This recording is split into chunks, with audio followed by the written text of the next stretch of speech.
Waste बिना time waste किए तो आपकी जो बुक 2 है आपकी politics in India since independence, इसके हम कुछ कार्टून्स की यहाँ पर बात करने जा रहे हैं जो कि बहुत ही ज़्यादा ज़रूरी कार्टून्स हैं आपके। ठीक, तो चलिए क्विकली यहाँ पे पहली इमेज की यहाँ पर बात करते हैं। तो ये क्या बता रहा है? तो सबसे पहले ये पार्टीशन का ही बात है कि नहीं है? फर्स्ट चैप्टर से पार्टीशन की बात है, क्योंकि ट्रेन में भर भर के इंडिया से पाकिस्तान, पाकिस्तान से इंडिया यहाँ पर क्या कर रहे थे, लोग आ रहे थे, जा रहे थे। आपको पता है कि इसी बीच ये 80 लाख लोगों में से क्या हुए थे, 80 लाख लोग माइग्रेट हुए थे, जिसमें से 5 से 6 लाख लोगों की क्या हो गई थी, इसमें मौत हो गई थी। तो ये क्या है, एक पेनफुल, कि भैया ये पिक्चर क्या रिप्रेजेंट करता है, ये एक पेनफुल सीन रिप्रेजेंट करता है पार्टीशन का। When people were supposed to leave their homes, कि भाई अपने अपने घर छोड़कर वो क्या कर रहे थे, एक से दूसरी जगह यहाँ पर जा रहे थे। भाई अगर उनका पाकिस्तान में घर है और वो हिंदू है तो वो कहाँ पर आ रहे थे, इंडिया में आ रहे थे। सेम वाइस वर्सा ऐसा हो रहा था। Mention some consequences of partition. भाई पार्टीशन के क्या कॉन्सिक्वेंसेज थे? देखो ये पिक्चर बेस्ड होते हैं, इसमें अगर आपको पता है चीजें तो आप क्या कर सकते हो, लिख सकते हो। तो अगर देखो पहले वाले का आंसर नीचे ही दे दिया, भाई पार्टीशन का ये पिक्चर है पेनफुल, ठीक है। अब उसके बाद बात किए तो कॉन्सिक्वेंसेज क्या थे पार्टीशन के, क्या परिणाम हुए पार्टीशन की वजह से? तो देखो कम्युनल रिवॉल्ट हो गए, मतलब कम्युनल का मतलब दो कम्युनिटी, मतलब हिंदू मुस्लिम की लड़ाइयां यहां पर हो गए, और सोशल सफरिंग के लोग कितने ज्यादा सफर किए इसकी वजह से।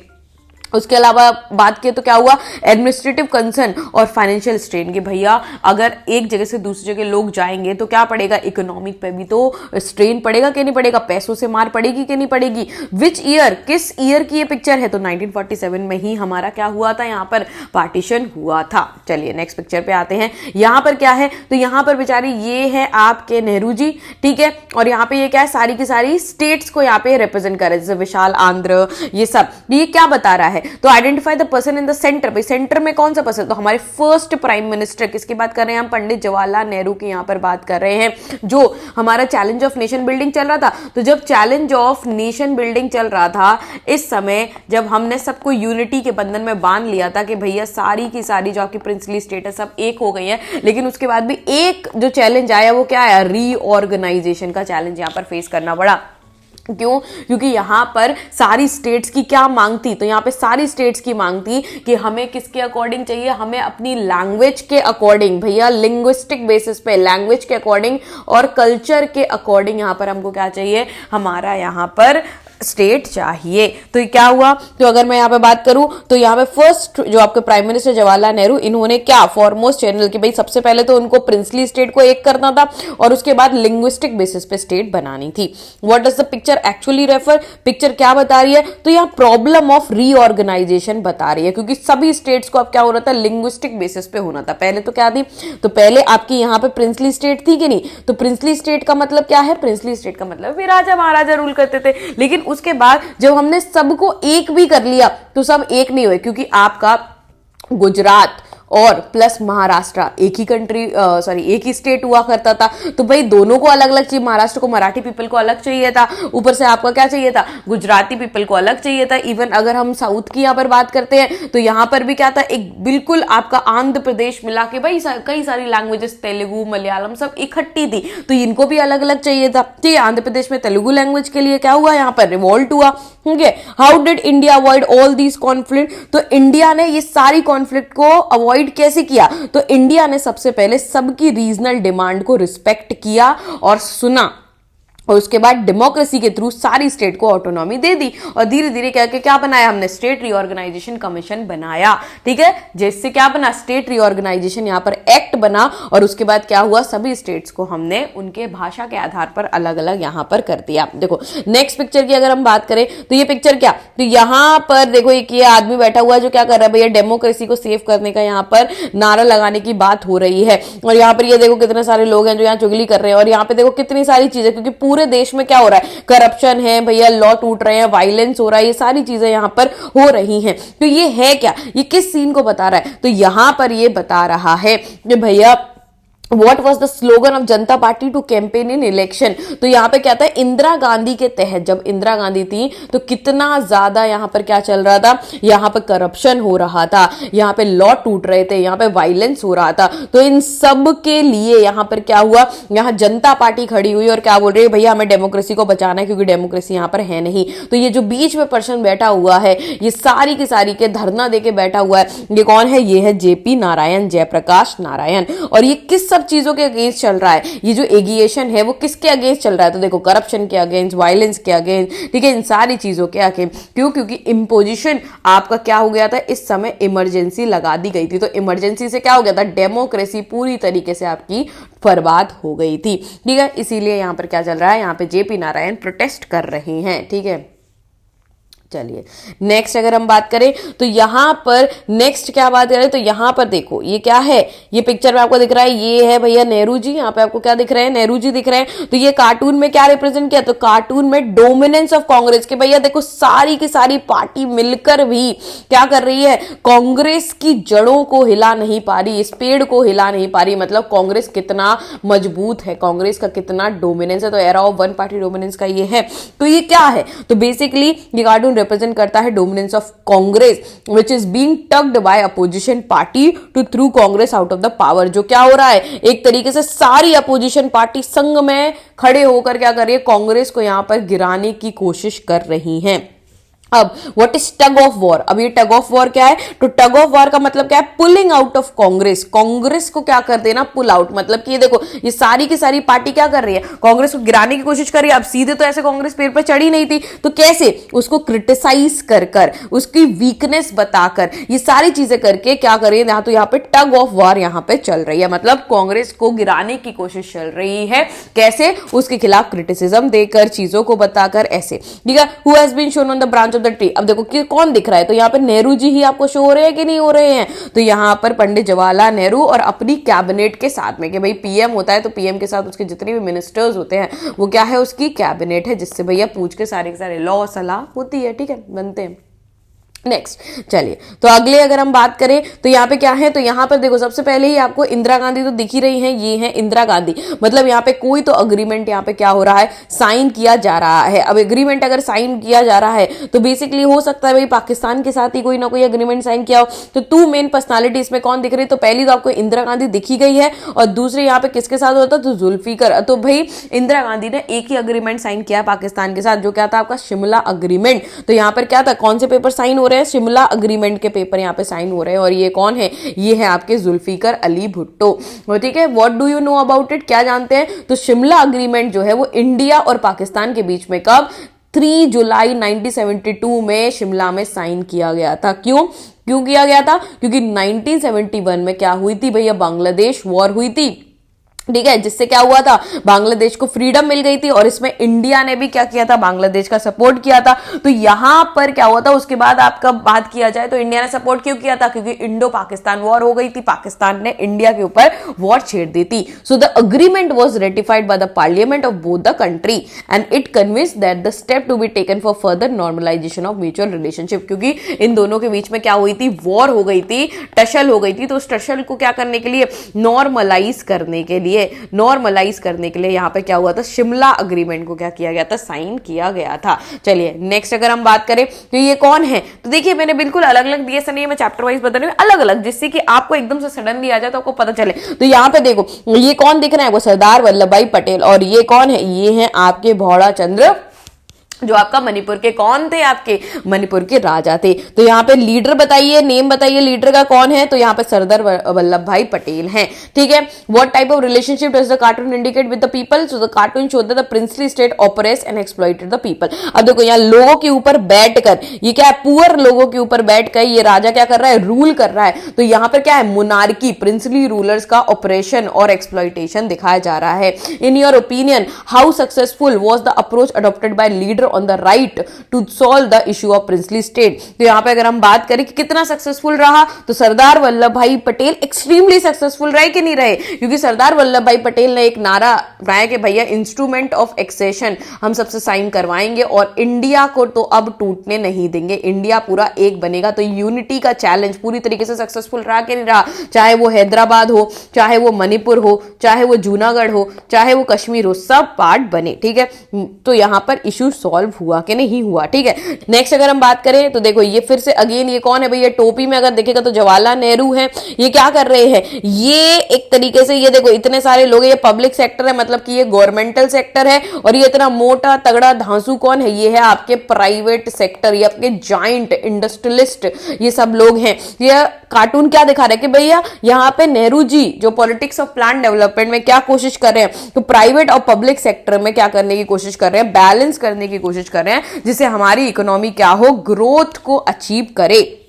और हमारे यहां मिक्स्ड इकोनॉमी का पाथ ना तो हम प्राइवेटाइजेशन में फॉलो करेंगे ना हम सोशलाइजेशन में करेंगे। ठीक है, name the person who is making effort to balance, भैया कौन बैलेंस कर रहा है, तो जवाहरलाल नेहरू जो हमारे प्राइम मिनिस्टर थे। And how was both the sector balance, तो नेहरू जी इसको बैलेंस करने की कैसे कोशिश करें, मिक्स्ड इकोनॉमी के थ्रू। देखो कैपिटलिज्म का मतलब क्या होता है, कैपिटलिज्म का मतलब होता है कि हम प्राइवेट सेक्टर्स पे ही ध्यान देंगे, सिर्फ प्राइवेट इकोनॉमी होगी। ठीक है, कुछ भी पब्लिक गवर्नमेंटल नहीं होगा। और आपका पब्लिक सेक्टर क्या होता है भैया, ठीक है, पब्लिक सेक्टर की बात कर लो, सोशलिज्म की बात कर लो, तो ये क्या होता है कि हम प्राइवेटाइजेशन पे ध्यान नहीं देंगे, हम किस पे देंगे, सिर्फ पब्लिक सेक्टर पे ध्यान देंगे, लोगों के वेलफेयर पे ध्यान देंगे। लेकिन आप बैलेंस करके क्या करने की कोशिश कर रहे हैं, मिक्स्ड इकोनॉमी का पाथ अपनाने की कोशिश यहां पर हो रही है। ठीक है, नेक्स्ट ये देखो भैया, ये बूढ़ी पुरानी डुकरी कौन है, तो ये है आपकी इंदिरा गांधी। तो यहाँ पे इंदिरा गांधी ने किसको जिताया है भैया, अगर इंदिरा गांधी जिताने की बात हो रही है तो यहाँ पर किसको, कि भाई इंदिरा गांधी किसी और को पीएम तो बनने नहीं देंगी।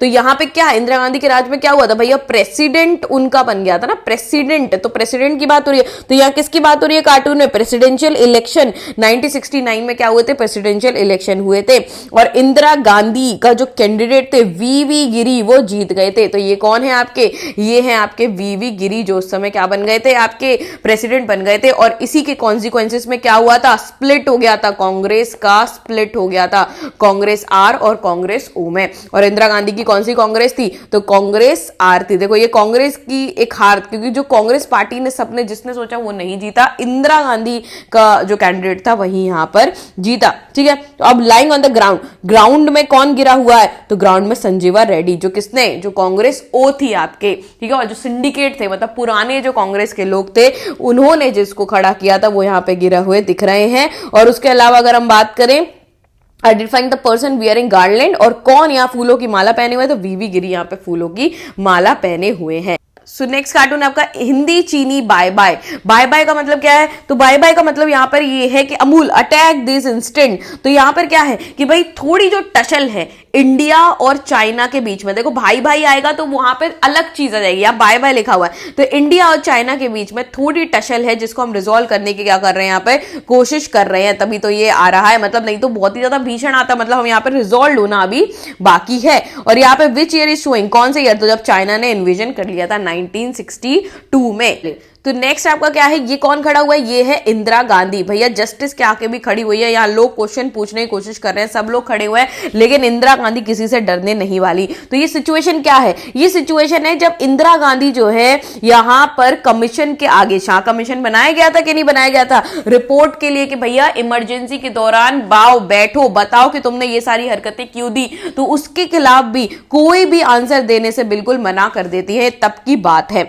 तो विच कमीशन, किस कमीशन की यहां पर बात हो रही है, तो यहां शाह कमीशन की रिपोर्ट की बात हो रही है इमरजेंसी के लिए, कि भैया इमरजेंसी क्यों लगी थी, कैसे लगी थी, शाह कमीशन बनाया गया था ना कि भैया ये लीगल थी इलीगल थी, तो इसके लिए यहां पर शाह कमीशन यहां पर बनाया गया था। लेकिन इंदिरा गांधी क्या है भैया, सबसे ऊपर खड़ी हो गई, भैया मेरे को किसी का जवाब कुछ नहीं देना है, सब आपको कमीशन की रिपोर्ट थोड़ी सी बतानी है। तो कमीशन की रिपोर्ट क्या थी, तो यहां पे कमीशन ने साफ साफ बोला था कि बहुत एक्सेस किया गया, बहुत सारी चीजें बहुत ही हद चढ़कर यहां पर की गई हैं इमरजेंसी के दौरान, बहुत सारी रेस्ट्रिक्शंस लगाई गई हैं जो लीगल नहीं थी, जैसे प्रेस पे रेस्ट्रिक्शन लगाई गई है। ठीक है, कुछ लोगों को क्या कर लिया गया था, प्रिवेंटिव डिटेंशन, मतलब कि शक के आधार पर बिना वारंट के ही क्या कर लिया गया था, गिरफ्तार कर लिया गया था। Even general manager of Delhi power supply corporation के जो हैं उनको क्या मिले थे, बेसिकली वर्बल थ्रेट भी मिले थे कि भैया सबको इलेक्ट्रिसिटी काट दी जाए, जितने भी न्यूज़पेपर वाले हैं उनकी सबकी इलेक्ट्रिसिटी काट दी जाए। तो ये तो क्या था, ये तो डेमोक्रेसी के खिलाफ चीजें थी।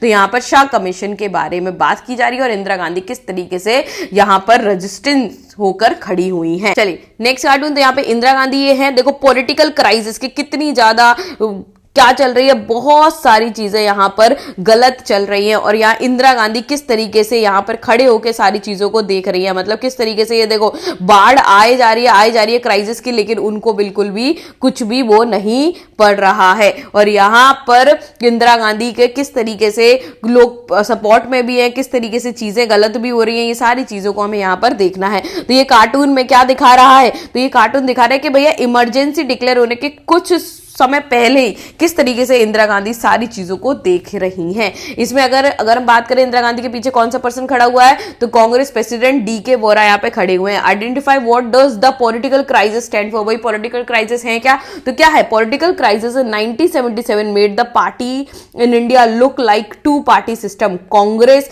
And non Congress. तो अगर हम बात करें तो यहां पर पॉलिटिकल क्राइसिस का मतलब क्या है भैया, अब एक और नई पार्टी का जन्म हो गया था, जो है जनता पार्टी, जो क्या थी एक तरीके से कांग्रेस के खिलाफ आ गई थी, क्योंकि कांग्रेस ने कितनी सारी चीजों को यहां पर गलत कर दिया था। ठीक है, तो बेसिकली हम यहां पे बात कर रहे हैं कि अब पॉलिटिक्स में भी क्या हो रहा है, चेंजेस आ रहे हैं। जो वन पार्टी डोमिनेंस है वो एक तरीके से अब क्या है, खत्म पे है। चलिए नेक्स्ट हम बात करते हैं। तो देखो यहां पे क्या सिनेरियो बता रहे हैं, यहां पर देखो इंदिरा गांधी अकेले, यहां पे बताया जा रहा है कि किस तरीके से 1971 के दौरान में सिर्फ कांग्रेस का डोमिनेंस था, एक पार्टी सिर्फ कांग्रेस ही इतने सारे वोट लेके आई थी। और यहां पे देखो, यहां पे क्या है 1999 में क्या हो रहा है, यहां पे सोनिया गांधी है ये, तो ये अकेले कोशिश कर रही है। लेकिन अब क्या है, कोलिजन गवर्नमेंट का एक समय है कि भैया यहाँ पे अटल बिहारी वाजपेयी खड़े हुए हैं, लेकिन कितने सारे लोगों के सपोर्ट से यहाँ पे खड़े हुए हैं। अब ये क्या करता है, ये चेंज क्या कार्टून डिपिक्ट कर रहा है, चेंज कर रहा है कि पहले कैसे वन पार्टी का डोमिनेंस था और अब किस तरीके से मल्टी पार्टी अलायंस सिस्टम आ गया, गठबंधन की सरकार यहां पर आ गई। तो which party is refer to be as one party dominance, किस पार्टी का सिर्फ एक अकेला डोमिनेंस था, तो वो थी कांग्रेस। और यहां फीमेल कैरेक्टर कौन है 1971 में, तो ये है आपकी इंदिरा गांधी। और 1999 में कौन है, Sonia Gandhi. Can you identify 3 male character, यहां पे 3 मेल कैरेक्टर का नाम, तो देखो ऊपर तो आपके कौन है, अटल बिहारी वाजपेयी, ठीक है। फिर उसके बाद आपको 2 कैरेक्टर बता दो, शरद यादव बता देना और आपका करुणिधि बता देना, तो यहां पर ये है, ठीक है। नेक्स्ट चलिए बात करें आया राम गया राम। आया राम गया राम का मतलब क्या है, यहां पे किस चीज की सबसे पहले बात कर रहे हैं, तो यहां पे डिफेक्शन की बात चल रही है, ठीक है, डिफेक्शन की। तो ये कार्टून कब का है, 1967 के दौर में किस तरीके से डिफेक्शन बढ़ना शुरू हो गया था, मतलब अपनी पार्टी को छोड़कर कैसे दूसरी पार्टी को रातों रात लोग क्या कर रहे थे, ज्वाइन कर रहे थे। तो यहां पे आयाराम गयाराम किसके लिए इस्तेमाल हुआ है, तो यहां हरियाणा के MLA थे, ठीक है, गया राम लाल, उनके लिए, क्योंकि उन्होंने एक रात के अंदर ही अंदर 3 बार पार्टी चेंज की। पहले कांग्रेस से यूनाइटेड फ्रंट में गए, फिर कांग्रेस में वापस आए, फिर यूनाइटेड फ्रंट में दोबारा चलेगा। तो ये बार बार जो आना जाना चल रहा था, और इसी को डिफेक्शन, और फिर उसके बाद क्या निकला, एंटी डिफेक्शन लॉ, क्योंकि डिफेक्शन को इलीगल बता दिया गया। आप एक बार किसी पार्टी से हो और आप जीत गए, तो आप दूसरी पार्टी को ज्वाइन नहीं कर सकते हो, अगर आप ज्वाइन करोगे तो आपकी सीट यहां पे चली जाएगी। तो यहां पे पॉलिटिकल जोक किस बारे में है, कि ये पॉलिटिकल जोक बता रहे किस तरीके से डिफेक्शन इंडिया में बढ़ता चला जा रहा था, जिससे इंस्टेबिलिटी आ रही थी पॉलिटिकल पार्टीज में, कि भाई आप इस पार्टी से जीते, आप दूसरी पार्टी में चले गए, तो ये पार्टी तो गिर गई ना। तो इसीलिए यहां पे इसको प्रिवेंट करने के लिए क्या लेके आई गवर्नमेंट, एंटी डिफेक्शन लॉ को यहां पर लाया गया।